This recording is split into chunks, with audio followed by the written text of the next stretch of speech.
What's up, everyone? Good morning and welcome into Attacking Third. It is Tuesday. We have a huge show planned for you today. We are talking UEFA Women's Champions League. We're doing a quarterly NWSL check-in, seeing where we are, and picking our April NWSL Team of the Month. A packed show with analysis and a lot of talk about women's football. And of course, I can't do it alone. Alongside Sandra Herrera and Jen Beattie, I'm Lisa Carlin.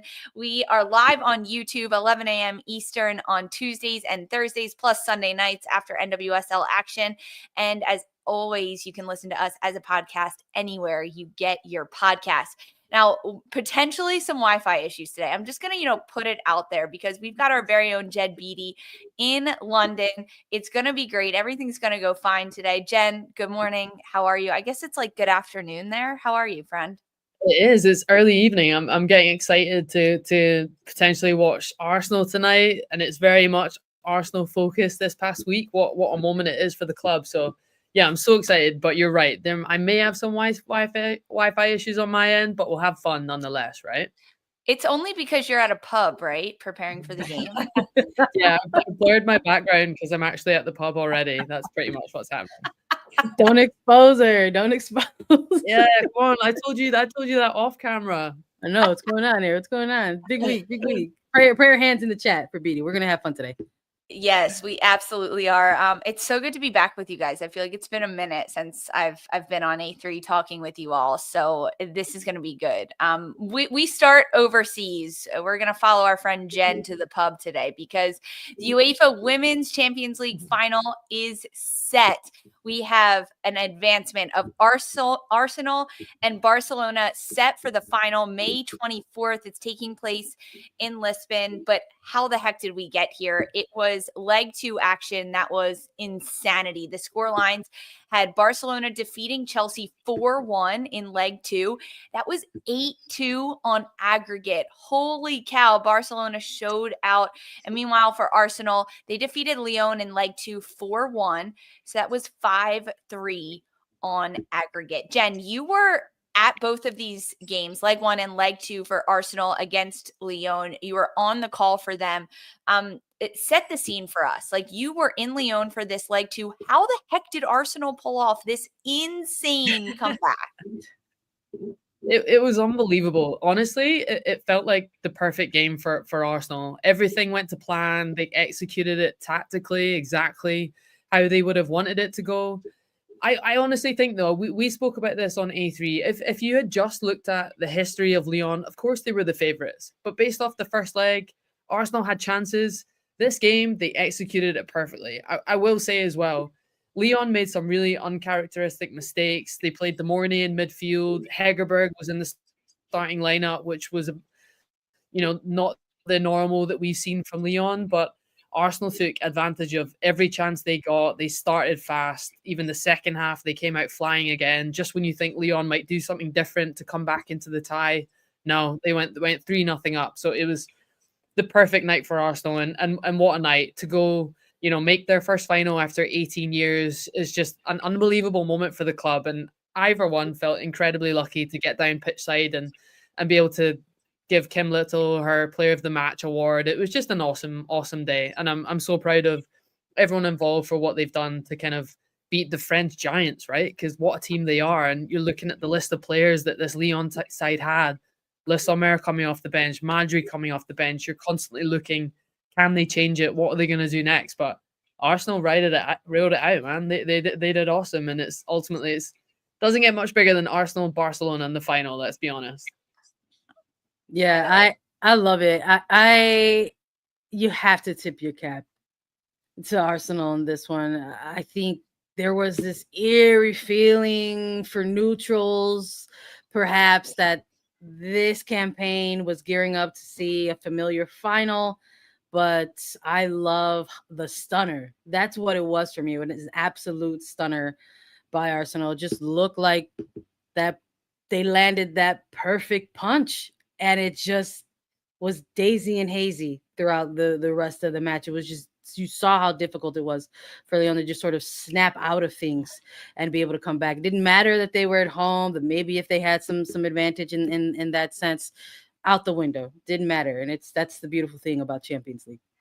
Yesterday, Darian and Lowe talked about big five moments in games, whether it's the first 5 minutes after the kickoff, after the halftime, or after a goal is scored. And for Arsenal in this game against Lyon, it was big five moments that constantly set the tone, changed the momentum in the Gunners' way, because they scored in the opening five, forcing an own goal.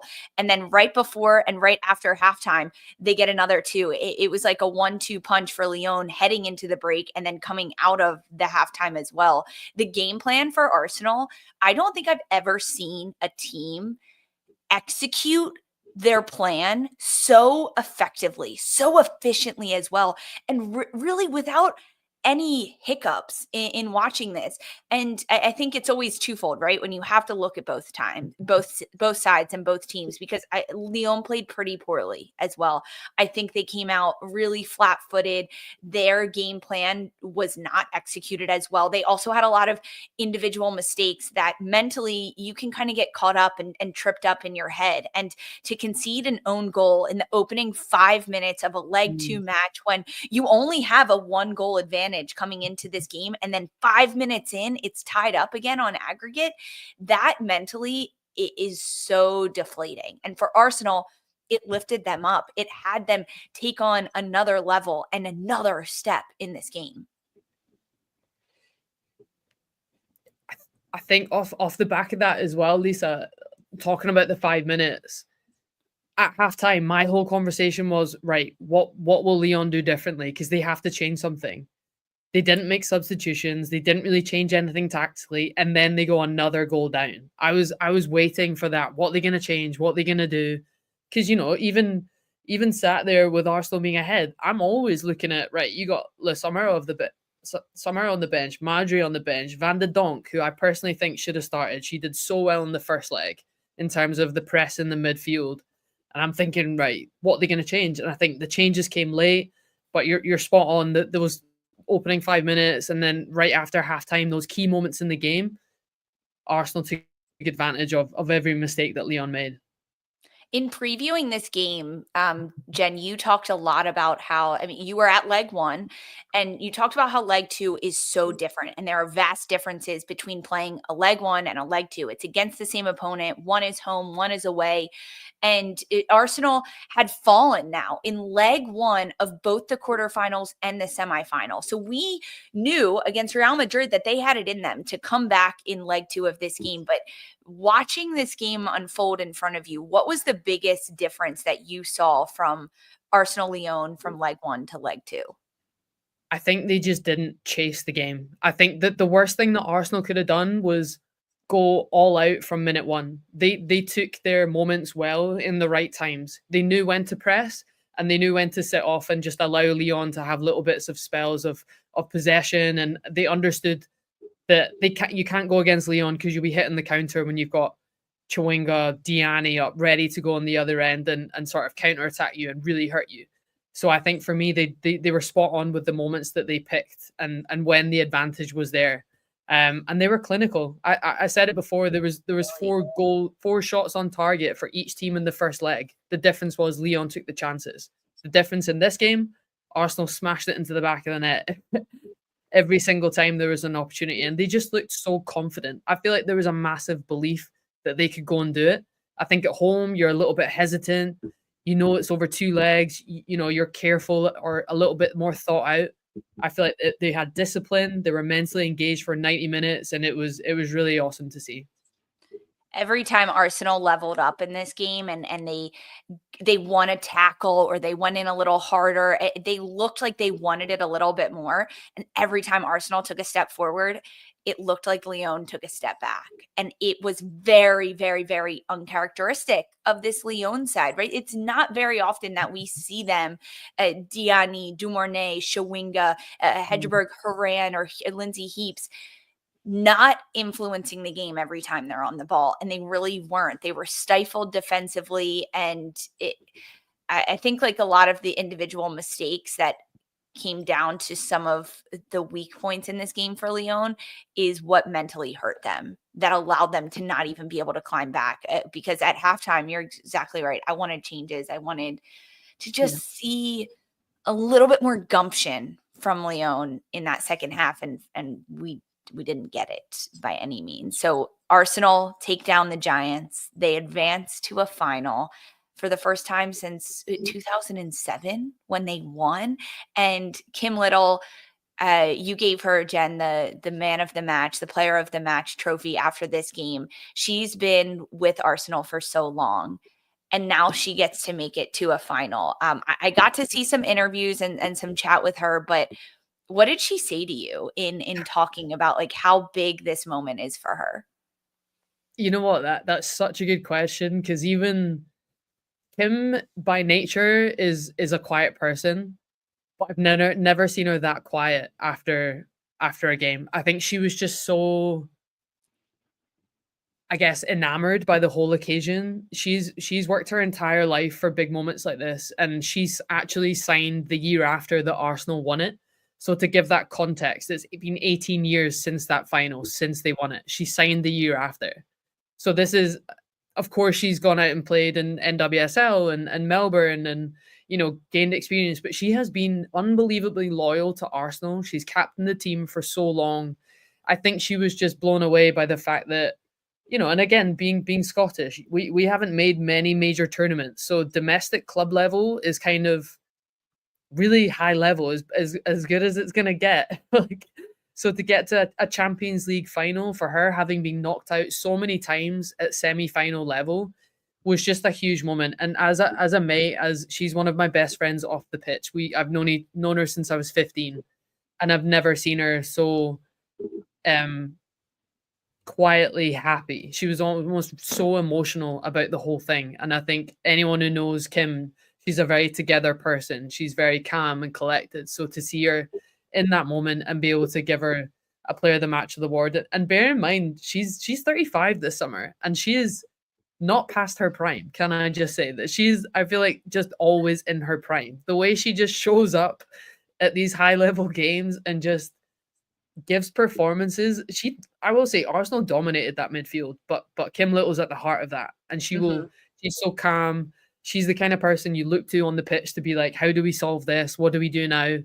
And I think she led that team the entire way. And I think a lot of people have come out and said that as well, that they were so happy for Kim in those moments. But she was emotional, and I hope she doesn't mind me saying that, because she's normally about very well together person. And it was just nice to see her enjoy that moment, and I was so proud of her as a best friend. Oh yeah, I mean, she ran that midfield. She ran this game. It ran through her. Oh, that's an awesome picture. That's an awesome picture. I didn't realize how tiny she was. Yeah. Well, I do call her Little Kim for a reason. Like, she's Little Kim, but no. And also, I'm kind of tall, so I'm maybe making her look smaller. But no, she's awesome. Yeah, we're showing a picture right now of Jen handing Kim the player of the match trophy that comes from a Champions League game. And Jen's got her arm around her. It's like big sister, little sister, kind of, in the best way. I get it. I'm tall too, Jen.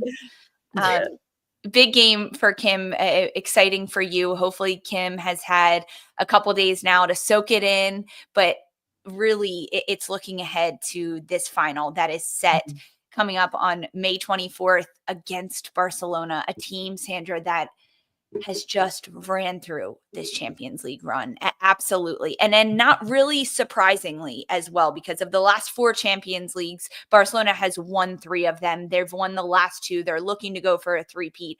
And they just crushed Chelsea. They blew them out 8-2 on aggregate. They looked like they were playing against bottom of the WSL table team instead of Chelsea, a team that is about to win the WSL. Sandra, Barcelona was so dominant all over the pitch. I mean, what makes Barcelona so good right now? I mean, right now and in general, Barcelona's their tactics, but more so than that, their culture, their identity. I don't think we get any clearer examples of the juggernaut that Barca has become over the last decade than in Champions League. There are moments where we have seen in these high stakes games, closer to these top end rounds, where the stakes are very high, but the competition is also incredibly elite as well. Typically, we saw them get challenged a little bit in last year's campaign, but even within those challenges, they constantly find a way, because the thing that teams aren't going to do against this Barcelona side as they exist is shake them of their cultural identity and their soccer footballing identity. That is something that is never shattered. We don't see them challenging that. We don't see them break that. It maybe there are moments where we can look back in last year's campaign to this year's campaign and say, okay, perhaps they're going to have, a grinder of a match. Maybe the other side will make it a bit more difficult if they try to kind of make things narrow, bunker in. Doesn't matter. They found a way last year, and they definitely found a way through this year. I mean, we're talking, it doesn't matter if it was the first leg or the second leg. And 4-1 on each leg, there's nothing within it to critique as far as weaknesses go at this point. They are the team to beat in Champions League.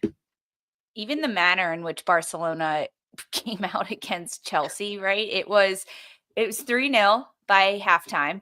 And then they got another one in the 90th minute. Chelsea didn't even get their one lone goal in this leg 2 until stoppage time at the end of the game. And it was almost like, okay, good try, little sister, time to go home. Yeah. Thanks for being here. Yeah. Like way to try, way to show up, which was it's so uncharacteristic of Chelsea. This is a team that has built their club over the last several years around winning Champions League. That is the goal for the Blues, because winning the WSL comes easily to them relatively at this point.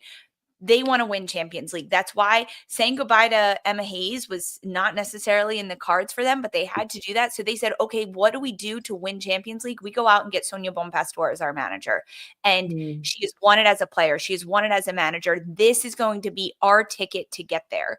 Now, there's a lot of injuries and a lot of rotation that Chelsea had to deal with in this game, but that all aside, Barcelona outplayed them in every single phase of it. Even if Chelsea had, in my opinion, Lauren James, if they had Katerina Macario starting, if they had full fitness, even Sam Kerr, I'm going to say, throw her into the mix at full fitness, Barcelona still outplayed Chelsea hands down in both of these legs. Jen, what did you notice? Yeah, I actually totally agree. I don't think it's a reflection on Chelsea in a negative way. I think this is a reflection of how good Barcelona are. When I'm watching them, and whether it's Pina coming off the bench or Putellas coming back to form, watching Barcelona play is the style of play that every single team wants to play like, but don't necessarily have the players. And we're also seeing Barcelona having come through this generation of unbelievable academy players. There's just the strength and depth in that squad for it to come through, and they've been training this style of play since the majority of the team were kids. You're watching Bon Mati come through the ranks, and these guys have been training the way that they play since they were young. And not even just the style and the tactics, but with each other as well. Exactly. So no, I think we have to give all the respect to Barcelona and what they've done, because that kind of level on aggregate over 2 legs is unbelievable at semi-final. And trust me when I say the narrative back in England, Chelsea have dominated this season. So they have really won back-to-back wins consecutive in WSL. Teams have struggled to compete with them in England week to week. Bonpastor has done incredibly well. And you are right. Of course, they are missing Sam Kerr, Lauren James. I will say, I think starting Germa, it was a huge jump for her to come straight into that kind of level of game. Even playing Baltimore as a wide forward, I think she's been unbelievable at the outside back role this season. But still, I think all the respect has to be given to Barcelona and what they've done against Chelsea over 2 legs. Even Wolfsburg prior, they've stormed to the final, and by far the favourites going in against Arsenal. It's the style of play; it's almost unmatched by anyone else. And we talk about compare them to Man City men. The style of play that was unmatched at certain points. That's what you're seeing with this Barcelona women's team. They are phenomenal to watch. You're watching it thinking, "Wow." Exactly. And not just in this semifinal, 4-1, both legs against Chelsea, but against Wolfsburg. It was a 4-1 win and then a 6-1 win. It is insane. So now we get to see Barcelona against Arsenal in the final. Barcelona, the clear favorites heading into this one. They face off May 24th, 12 noon Eastern time in Lisbon, Portugal, but it's just one match. It is a one-off. And Barcelona, they have dominated throughout this Champions League run in domestic play as well. And I'm going to be honest, guys, I'm nervous for Arsenal because they have gone down in leg one of both the quarters and the semis. And now they only have one game to do it, and they're going up against the champions. Jen, and they're coming off arguably Arsenal's best game of the year so far. Is it possible to do it again? It's funny you say that, because actually one of the things that Kim said to me after was, thank goodness it's only one game. So I don't think you want to come up against Barcelona twice, right? Like, you want to just execute one game the best way possible. And I honestly think they'll have learned so much from the Chelsea game and kind of moments that they maybe think they could have done better. But this is a 90-minute, obviously the extra time is possible in a final, but I don't think you'd want to play Barcelona twice, because even if you nail it once, there's the thought, right, can we do that again? So I think they're quite happy that it's over one leg. But I understand what you're saying. They've had to come back from a deficit multiple times this season, and weren't able to get it done over 90 minutes against top teams. Always needed a second game. But I genuinely think they'll be quite glad this one's just one game and it's all or nothing on this one. Right? Okay, you don't want to play him over two legs, but do you even really want to play him for like potentially 120 minutes? Like, come on. Arsenal's like, can we petition for just a 45-minute game? Yeah, can we just do 45 against them? No, man. I listen. Good on them. At this point, this is for all the marbles, right? Like, if you are the final two teams competing for this extremely prestigious title, you more than deserve to be there. You've earned your way there. And so, not to take nothing away from Arsenal, I know we've got a poll going right now to get people's takes, but again, I'm sure if you're the neutral kind of zoning in on this potential final at the end of May, you're like, oh, surely this is Barca's got it in the bag, right? But that's not necessarily true because of all of these other kind of high stakes that kind of come into play. The one-off, that it's just one game to kind of crown the next winner. And I hope that, look, the tape is out there, right? They have a whole campaign. They have a whole slew of games to prep for this. I think alongside riding this big win into the final, Arsenal's got some of that momentum as well. They've got some of that belief, that the underdog component that folks aren't going to maybe have placed upon on them, that they're going to look at this game and say that it is Barca's to win and Arsenal's to lose. So I hope in that sense, they showcase some of their technique. So they showcase some of their ability to make those adjustments. It's not going to be like preparing for Lyon. You have to prepare for a very specific type of team. So I do hope, like we saw against Lyon, that there are moments where Arsenal can pick and choose and take it to Barcelona, but they're going to have to be incredibly calculated and strategic in some ways to do that. I mean, there's a lot of talent there across the board, and hopefully it ends up being a good game. Arsenal has to give a lot of respect to Barcelona. I think they will. I think Renee Sledgers has done a good job all season adjusting to the opponent, realizing the strengths of her own team and her players. And yes, to build off of what Arsenal did in leg 2 against Lyon is to pick and choose their moments. They're going to have to sit back, though. They are not going to be able to be as fluid and free flowing and open and aggressive as they were, especially as that Lyon game went on. They have to sit back. They have to defend for their lives against Barcelona, try to just keep them in front of them. So Champions League final is May 24th, 12 noon, Arsenal against Barcelona. We have a lot of Chelsea fans in our chat right now, and they're like, I don't think I can cheer for Arsenal, but I don't know what's going to happen. We're going to give Chelsea some flowers right now, a small little bouquet that we have, because they have an opportunity to bounce back after this Champions League exit by being ousted by Barcelona from European competition to win the WSL title tomorrow. Wednesday, they take on Manchester United at 3:15 Eastern, 3:15 p.m. Eastern time. Chelsea, they have a 6-point lead in the table ahead of Arsenal and Manchester United. This is an opportunity for the Blues.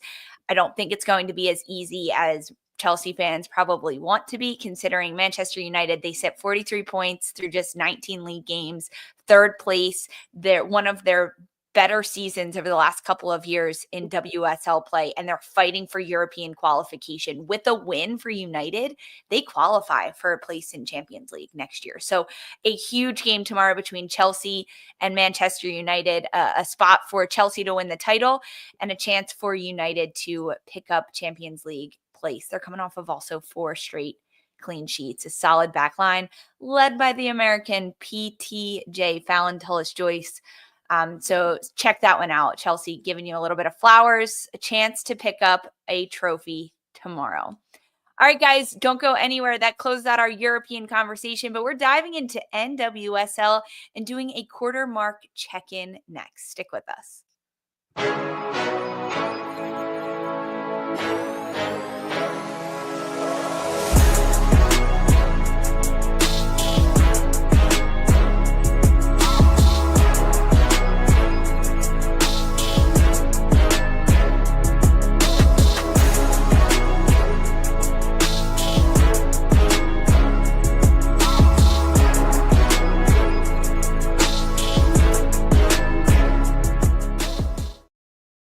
Hey everyone, welcome back to Attacking Third. NWSL is at its quarter mark point right now. Sandra, you were doing math on Sunday with Jess. I heard you. You brought out the calculator. You knew what you were doing. 26 games. We're 6 games in. Absolutely not. That shout out goes to Mark for doing all the legwork and prep work on that. I love a calculator though. Math's best friend, in my opinion. But look, we had a wild game during that Sunday night. We joined everybody for the recap, and we had to discuss everything that was going. And as we were running down through the episode, we said, hey, like this is the point of the season. Like, this is the quarter mark. Look, 6.5 games are the quarter mark for a 26 match week season, and can't really have 6.5 matches take place. But with Gotham and Portland each having to take an extra game, this is it. This is, I think we can all agree, is effectively the point of the season where we can no longer really say like it's so early, like there's so much time left. And is there a hefty chunk of season in front of all of these NWSL clubs left? Sure. Can we still say that some of the teams who are trying to figure things out are still in their early phases? I'm not necessarily sure that I agree with it. I think some of those teams who have been struggling are kind of showing who they are going to be for the remainder of the season. Just like at the top end of this table, those elite teams are showing us how they are going to be elite for the remainder of this season. 6 games is enough of a sample size, 6.5 games, if you will, Sandra, to understand how a team is playing this year. Can they adjust to competition? Can they have different weapons? Are they understanding the style of play, especially because a handful of these teams have new coaches in charge or a lot of new players that are contributing to what is happening with the team. So we're doing a check-in. What's happening in NWSL? Where do these teams stand after 6 weeks of play? How has the benchmark changed from what we predicted early on in the season? So the A3 crew did our 2025 predictions prior to the NWSL season starting. Jen, you got out lucky on this one because you didn't have to do these predictions. You got out lucky, so we don't even know what you would have done. But you can still help us kind of dissect what we did predict. So in terms of title winner, before the season started, I handed it to Washington Spirit. I said, you are going to win the championship at the end of this year with Jonah Herraldes having a full year under his belt, the players that they brought in. And as of right now for Washington Spirit, they sit in third on 12 points, just behind those 2 giants, Kansas City and Orlando Pride. And for Washington, they've picked up 4 wins and just 2 losses so far without any of their stars. Trinity Rodman has not been fully healthy at all this season. Croy Bethune has not been fully healthy. Hal Hirschfeld's been out. Andy Sullivan's been out. They are missing so many of their superstars. Casey Kruger's been in and out of the lineup. Washington has had to adjust on the fly with players, different formations. They've brought in Rebecca Bernal, who could have played in the midfield. She's dropped back into a center back role, played as a 3 center back, as part of that 4 back line as well.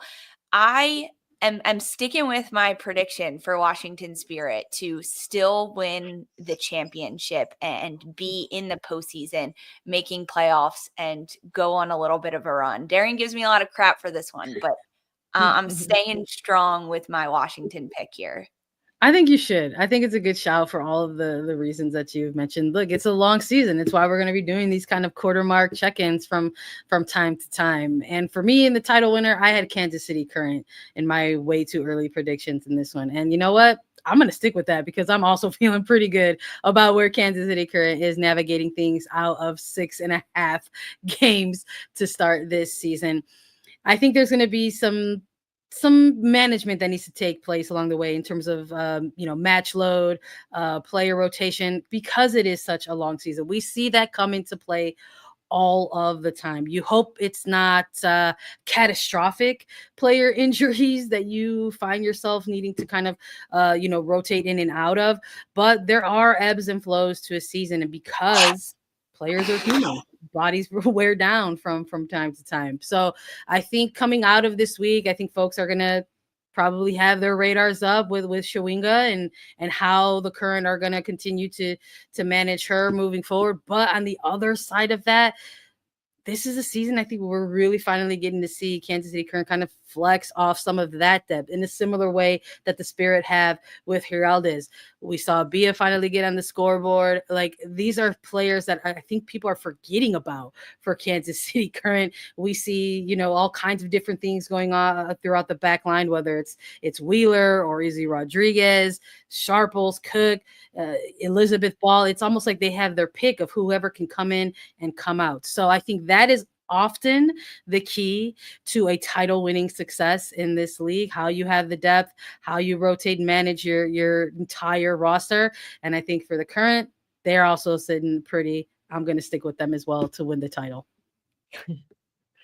I think when you're spot on, Sandra, when you're talking about rotations, squad depth, because I initially, when you see Rodman, that's one thing you can't predict is injuries like that as well, especially with a back that you never know how long it's going to be. But other players are stepping up. You see Croy Batoon back healthy. I think that's going to be huge for them. She's had a long spell on the sideline, but for Spirit, definitely having her back fit is a huge boost for them. It was great to hear her back play. But I'm just sitting in between here. You guys made the predictions. It's fun hearing it all. But yeah, KC Current for me, they're flying. Love so it. Sandra and I both flip-flopped. So I had Washington winning the championship and Kansas City winning the Shield. I'm sticking with that for me as well. Kansas City for you, Sandra, was going to win the championship, but you had Washington winning the Shield, and we both had Golden Boot winner Temwa Shawinga, which is just very funny for us to do that. Who could have predicted that Esther was going to just snap off in this first quarter of the season? Literally none of us, because we all put Temwa Shawinga. Guys, is no one having Orlando Pride in those top two? Not us. It's just Lisa and I on this one, but we also had Darian run, and I think Jess McDonald put a few out there as well. We could definitely revisit those. I think Darian might have had some love for Orlando and some of hers. I think she did too. It's tough to repeat. It's tough to repeat in this league. I would love to see it though. I would love to see it from Orlando, and they're built to do it for sure. I'm gonna stick with my flip. I think for me it comes down to like the coaching aspect for this. I just feel like Giraldez, he's built different. He's coming from Barca, like he knows what it is to kind of navigate a really long season and make sure that you are there at the top of the league with the most points and kind of win that Shield. Where I just sort of feel like Vlaco has got a lot of experience kind of navigating NWSL playoff formats and making deep runs. And I feel like if he wasn't motivated last year, I feel like he's even more motivated after the way they kind of bowed out. So I'm keeping my picks as well for title and Shield. I respect that one a lot. I am too. I'm keeping mine for now. I'm keeping Temwa Shawinga too, even though Esther has taken over. But this season, I mean, the funnest part about doing preseason predictions is that we really have no idea. And there were so many changes heading into the NWSL this year, with roster changes, player change, rotation, a lot of new players coming into the league, whether they're rookies or international veterans, that we weren't sure how they would adjust to NWSL play. And now we've had some surprises through 6 weeks, Jen. What surprises have you already seen across the NWSL? I think for me, the wave have impressed me the most, and and winning games back to back. But for me, the performances have really shone out. I think bringing in the likes of Dali and Lyon, I've been loving watching them lately, kind of coming into that side. Cascarino as well. I just think it's clicking for them this season, and the performances for me, the way that they're scoring goals. I think Jonas Eidevall is doing a really great job so far. So they, for me, have been my biggest surprise. I'm not sure I would have expected that coming into the season, based on the fact they did kind of struggle a little bit last year. But it's the performances for me, that direction of play, the sustained attacks that they're doing, the quality in the final third has been really great to watch. We did full preseason predictions of like rankings, and I had San Diego finishing 12th at the end of this year. I'm rethinking that entirely. They're currently 5th in the standings. They're going to make playoffs. They're going to be in the postseason. I'm very, very impressed with how Jonas Eidevall has brought this group together and brought a style of play to these 22 players that really allows them to have a lot of creativity, to flex their muscles of what they want to do and how they individually like to play on the ball. And through just 6 weeks of play, we've seen so much growth from San Diego week in and week out. Imagine another 6 weeks under him. When we get to the halfway point, or just under the halfway point, he will have everything figured out, because it is a hard league to adjust to as a manager, understanding how much travel comes into play, especially when you're coming in from England. It is, now you're on the West Coast, you have to travel the entire continent to get to the other side. And he's already figured out how to put these players in the best positions to succeed. San Diego scores in a variety of ways. They're playing such technical soccer, and a lot of the individual talent that he has brought in, he is setting them up for success. So I'm with you on San Diego wave and how impressive they've been. That's one of my like preseason predictions. I'm like, oop, take that one back. San Diego's going to make it. Yeah, it's a triple cosign for me, honestly. I don't know how this isn't maybe the biggest surprise for a lot of folks. I mean, there were some clear and obvious things that San Diego needed to fix on the pitch to compete or be competitive in 2025. They could not score for the life of them in 2024. They found themselves just not in games because they were not very threatening in the attacking sense.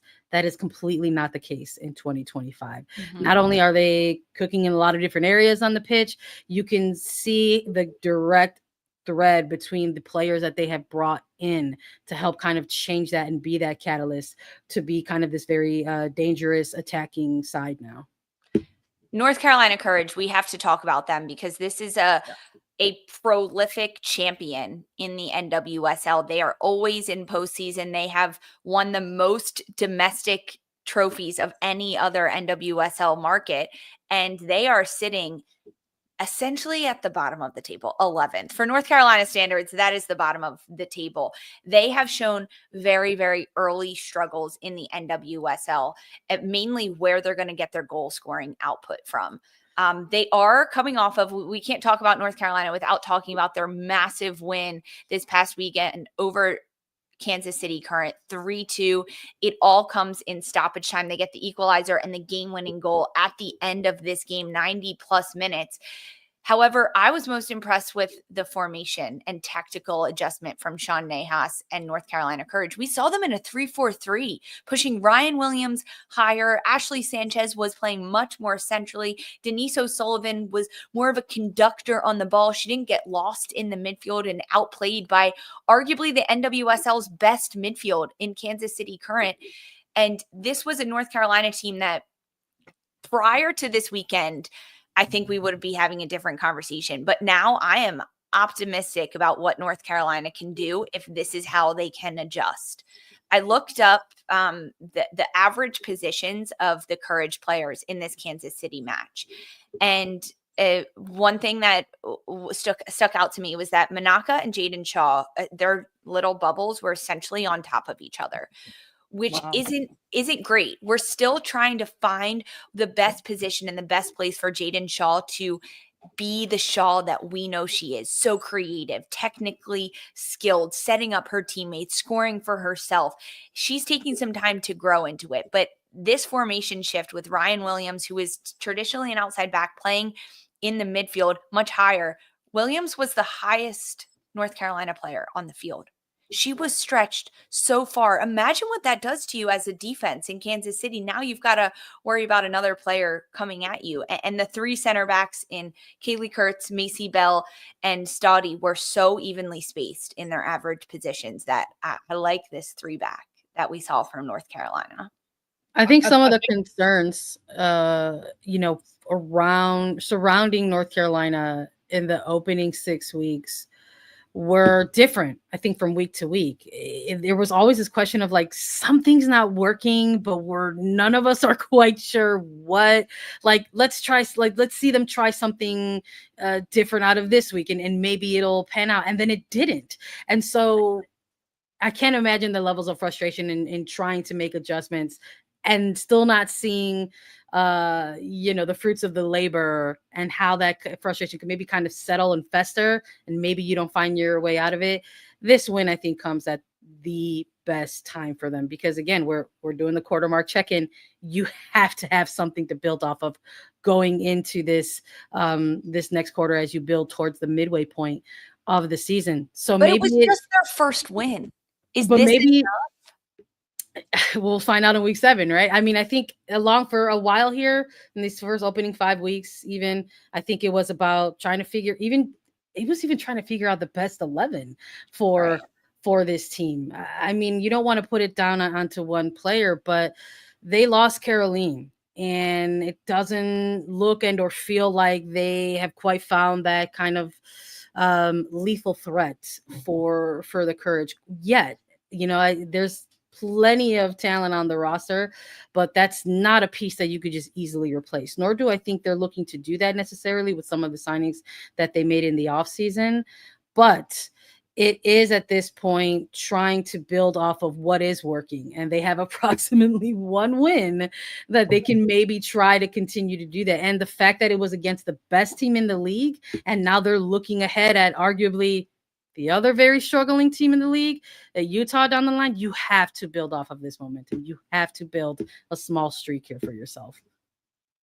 I think there's always the argument of, right, how long does it take until it clicks, right? How long do we wait? You can make little adjustments and see what works and see what doesn't. But I think, Lisa, what you said was cool about the formation. I think maybe Casey didn't expect that. So it's kind of that unpredictability going into a game when you think you're about to play against one formation that changes, and that clearly worked.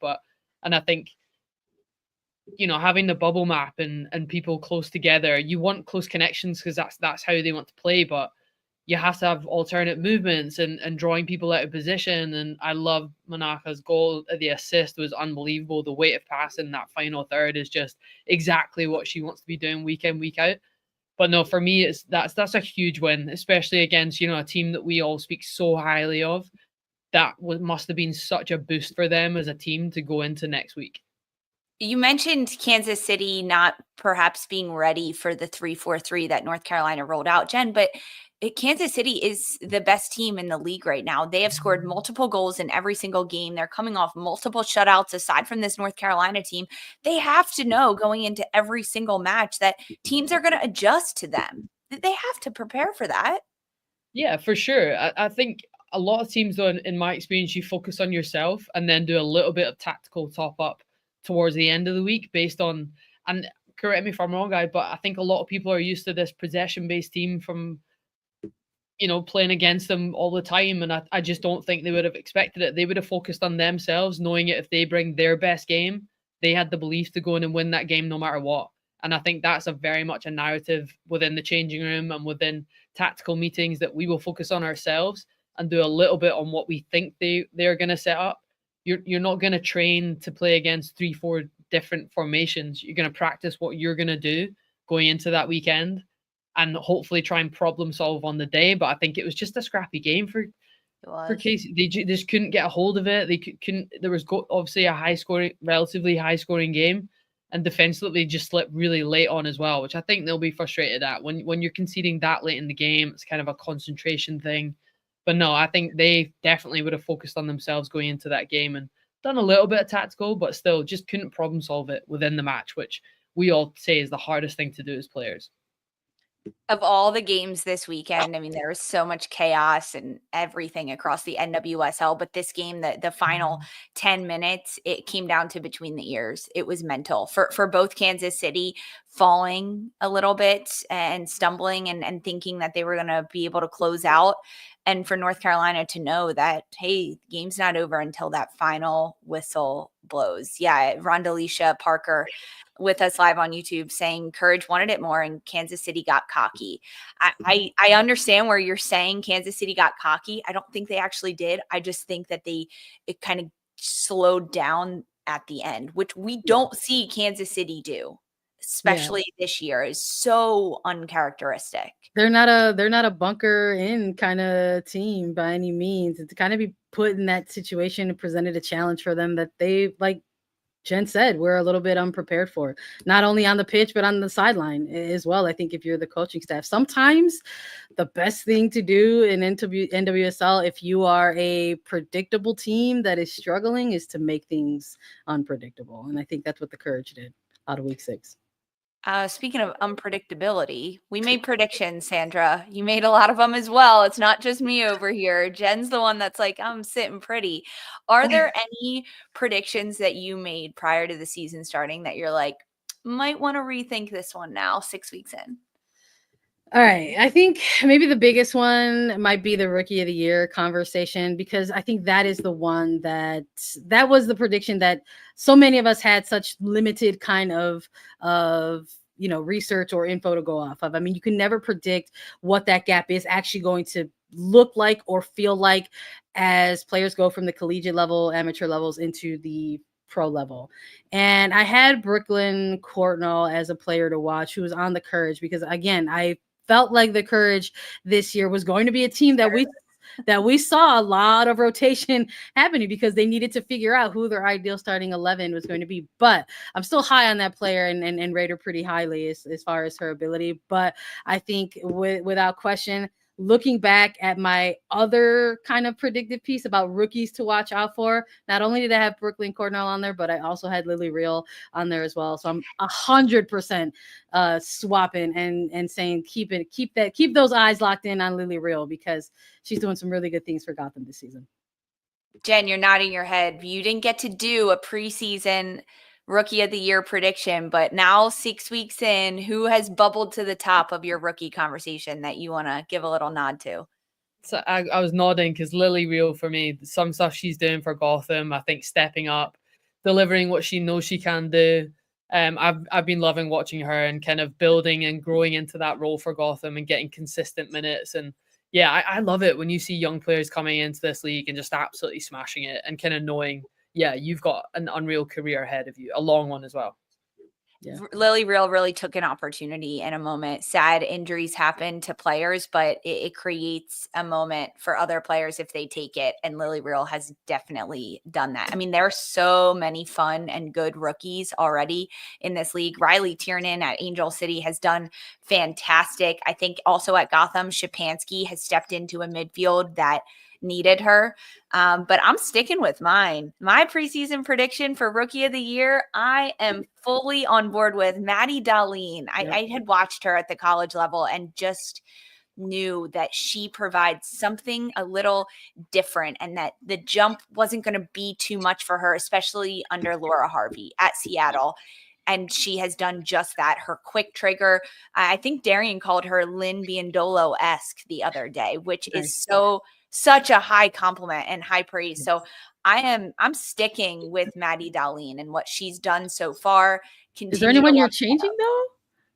No, I'm not changing. No, is there anything else or anyone else that you're changing? Oh yeah, I mentioned earlier I had San Diego in 12th. Yeah. I'm definitely jumping them up. I also had Utah finishing 6th, and they're currently in 13th. They just have 1 win and 1 draw, 4 losses. I want so much more for Utah. My want for the Royals is so high, and I think that they have the capacity to get there, but they just like can't get traction at all. And then they deal with a lot of injuries. So mine more so in like the rankings that I've done, Sandra, and then the predictions for the full standings, which it is hard to predict 14 standings at the start of the season without seeing any of these teams play.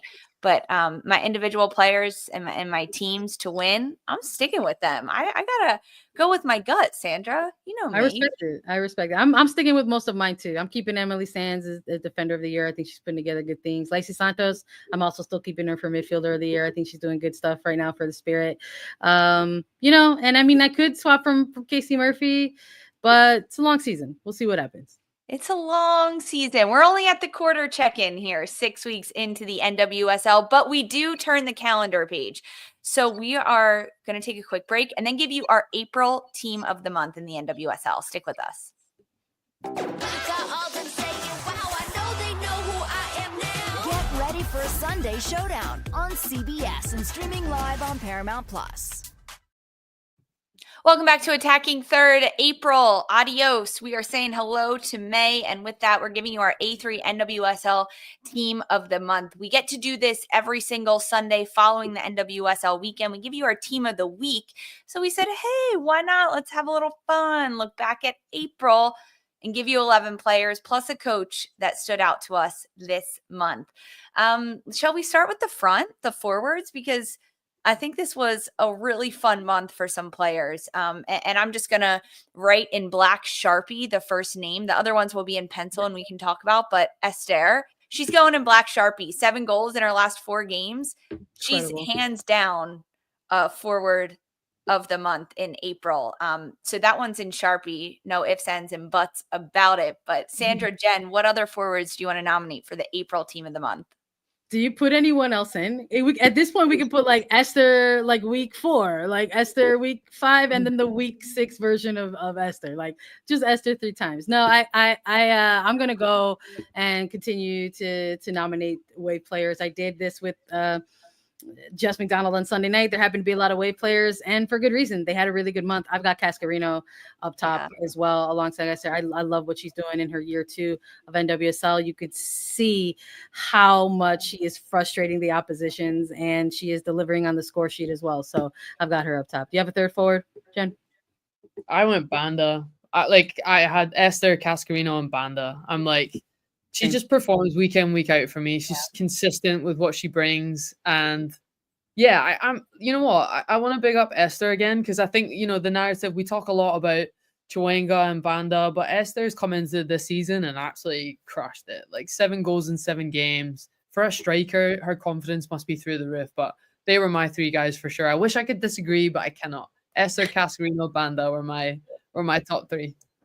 Ditto. Literally had Cascarino and Banda as well in there. I weirdly had a lot of San Diego players that I wrote down for some reason, but I think it's just because I'm so impressed with them. Let's talk the midfield core, Jen. Who are some players you want to nominate for A3 April midfield? So I'm getting my gal Kiki Pickett in here because the goals, come on, like you can't come away from the goals that she scored. So for me, I feel like, again, she stepped into that role last season, obviously, in their first season, but not naturally a centre mid. And I think she's just grown into the role so much. And like, even in the tightest of games, for any midfielder, striker, forward to be scoring goals like that, unbelievable. So she was my first one in there. I can never leave Dabinia out of a midfield. I'm not sure what you guys are thinking. I just can't. She just, in terms of quality in a midfield, I'm never leaving her out. What's your thoughts? I'm seeing smiles. What we thinking? Yes. I mean, you and I are already 2 for 2, bud. So I'm all smiles because I'm like, yes, I love to feel validated. Like, I'm just here like, like Jen got my back. I've got Kiki Pickett in this midfield. I've got Dabinia in this midfield. And to round out a midfield trio, I've got Kenza Dali as well. Yes. around this Okay. time. I have Kenza Dali too. I have Kenza Dali, and I also have Dabinia in this midfield. Kenza Dali has been absolutely fantastic. I didn't have Kiki Pickett. Okay. Who you I could be nominate? convinced. I could be convinced.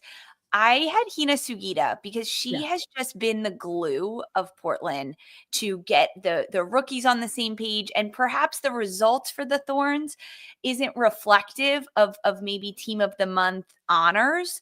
But for me, Hina Sugita has just done a really good job of keeping things together at Portland, and a team where they haven't had a lot of consistency and a lot of things together. And Sugita has done that for me. Yeah, I think that's You a fair shout. I think you can make an argument for her. I think you can make an argument for Lacey Santos. There's a lot of midfielders who are balling this season to start. Not sure. So Jalen Howell was one that just missed out for me. She's made something like 11 interceptions this season so far, and they're kind of numbers you see from center backs. That shows me her positioning is always good. Unsung hero, so she just missed out for me. Okay, Yeah. that's a good one. I like that because I like adding a little defensive flair in there, Right? to the midfield. Breaking down play, that's what they're there. Yeah, But yeah. Dabinia, hands down. Sandra, you asked me earlier if I wanted to change any of my predictions. Dabinia for MVP. I'm changing that one. Well, because I had Trinity Rodman, and now she's, Well, we accept it. We take it. Okay. You're allowed. Okay, so who are our midfielders that we're going with? Dabinia, Kenza Dali, and you guys want Kiki Pickett? We're 2-1, mate. Yeah, we're going Yeah. Kiki.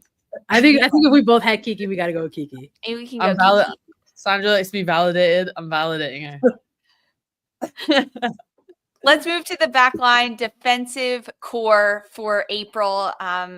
For attacking third, I'm adding in Rebecca Bernal. I want her in that back line. She has been so electric for Washington Spirit and doing such a good job of bringing everyone along speed and keeping them at the top of the table, mitigating a lot of the threats that come by any of their competition. And Washington has played top teams in the NWSL, and they took down Orlando, a lot having to do with that center back pairing of McKeown and Bernal. So Rebecca Bernal in there for me. Lily Real, just according to the A3 stats, she's been in our team of the week 3 straight weeks. So we've got to have Lily Real in there. Sandra, who else were you looking at defensively? Shocking to no one. You and I are 2 for 2 on our back line. And Real and Bernal, I have been so impressed with their play for their individual clubs so far this season.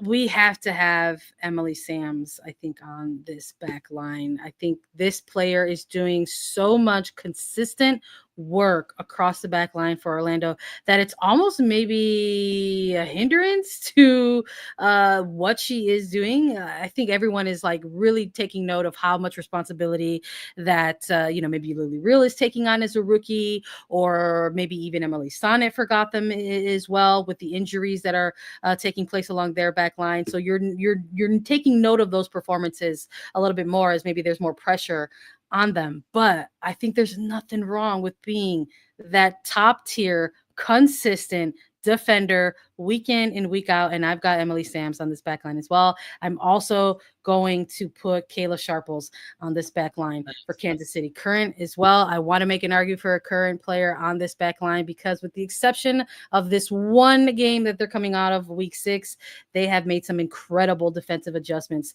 for this Kansas City Current side. They were a team at this point last year bleeding goals. They are not that team this year. And I think a huge reason is because of the comfortability and leadership of Sharples on that back line. Have we put Sonnet in there yet? No, but I have her. I have Sonnet on my list, Jen. Right. Do you? I'm bigging up Sonnet again. I think just for her leadership, passing accuracy, I think is massive from a center back perspective. She does not give the ball away a lot, and I think when you're a center back starting the play, she's up there with the number of passes she makes, leadership, played every minute for Gotham, Stonewall at the back. So for me, Emily Sonnet was in there. And I want to big up Tara McKeown. I think anyone who transitions from a striker to a centre-back, unbelievable. I think what she's done, she's one of the league's top defenders for me, especially coming into a new position. Those two for me. And I think it says all when you're getting called into the national team, having made that change, I think shows that, the kind of job she's doing And again, distribution going forward, those two for me, they're first two on the list for me. All right, Jen, welcome to the club. I'll send you your t-shirt and your placard. It's the Tara McKeown is a Great Defender Club, and I am the chairperson of it. Yeah. All right. Thanks for having me. Happy to be here. Welcome aboard. We have meetings every Tuesday at 11 a.m. on YouTube. Tara McKeown is such a good shout. I actually didn't have her in mind, but I'm always here for it. Yeah. But I had Sams. I had Emily Sams, Emily Sonnet, Real, and Bernal. So I like it. I think that Tara McKeown has had some inconsistencies at times in that center back role. But I'm going to take Kayla Sharples out. Sorry, Sandra. I'm making that's fair here. So between Sams and Tara McKeown, who do we want to go with? I'm still going Sams in this one. If you're bringing up consistency or inconsistency, how do you go with the inconsistent over the consistent? That's a great point. I think on that, it's fair. Yeah. Okay, so we're gonna go Emily Sams. So we've got Bernal, Real, Sonnet, and Sams. Goalkeeper of the month. I have mine. Sandra, do you have one? I have one too. I hope we all have one. Okay, look, I'm gonna go with Lorena on this one for Kansas City Current. Double down. Put her in. Double down. 4 shutouts and absolutely electric, not even speaking English to come into this league and be able to do that. Plus, Kansas City defensively has been so good this year, and we took out Sharples on the back line. So I'm giving it to Lorena as well. She's my nominee. Jen, who did you have? Well, can we talk about Kingsbury for a second, though? I think for the amount of saves she's had to make, I think she's up there with the most amount of saves. And I think, of course, you rely on a lot on your backline to kind of when it comes to shutouts and reducing chances. But when your goalkeeper is making 22 saves already this season, she's kept you in it. And I think they're third in the ladder. She's performing. She's making those big saves. That's when you need your goalkeeper to step up. And she has. So I'm gonna counteract that with Kingsbury.